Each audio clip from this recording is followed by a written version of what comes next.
এটা মনে হয় 1.5 ইঞ্চি বা 1 ইঞ্চি। 1 ইঞ্চি হবে না মনে হয়। এটা দেখছেন? জি, ওই খাটুর ফাটাটা আছে। হ্যাঁ, আমি বলি শুনেন। আসসালামু আলাইকুম।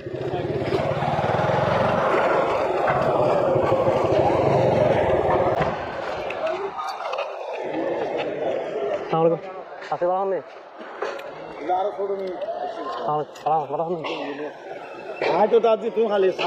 না না আয় আপনি আবার হতা নেই 9টা বাজে আর কে তোমার আজি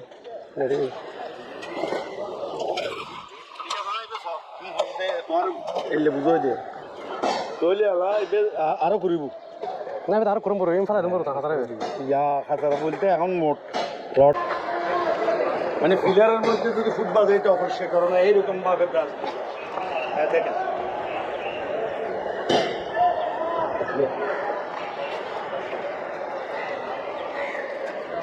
আচ্ছা ওই বাবা আই অনুরোধ হই ইতারার কথাই কেন রে ইতারা ব্রাশ মারতে মারতে না না না না হতা না হয় আই বুঝিয়ে উত্তর দিদি ইতারা দামি লিবের তাকে পানি দাম আন ভরে ইবের মধ্যে যথেষ্ট পরিমাণে আয় মারে কথা খালাস ওকে কিলো অনেক দিন পর্যন্ত খালি ইবের মারানো রই তুই ইবের মার দিবি কেন ভার এই তো সারা দিন তো যার মনে হয় কইলে 15 দিন আগে আয় আয় আজ 15 তো পানি দিই অন্য কিন্তু আঙ্কেল খেতাম না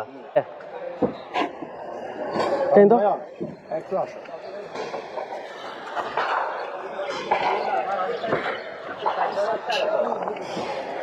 এখানেটা কয়েন্সি নিচে রাখছেন এটা মনে হয় 1.5 ইঞ্চি বা 1 ইঞ্চি। 1 ইঞ্চি হবে না মনে হয়। এটা দেখছেন? জি, ওই খাটুর ফাটাটা আছে। হ্যাঁ, আমি বলি শুনেন। এই খাড়াটা সবসময় আপনারা যেটা করবেন খাড়াটা মিনিমাম 1.5 ইঞ্চি ক্লিয়ার আগে কাজ করবেন। ওই খাড়াটা যেখানে আসে ওখানে দিবেন। দেখুন এই ফাটান না ওটা এই ফাটানো মানে ব্যাপারটা হচ্ছে কি এটা একসময় ক্রমান্বয়ে যায় আস্তে আস্তে কি হবে ফাটানো সৃষ্টি হবে। এই যেগুলো ফাটানো হয়েছে একটু এগুলো ইয়া করে ফেলবেন ঢালাই করার আগে একটু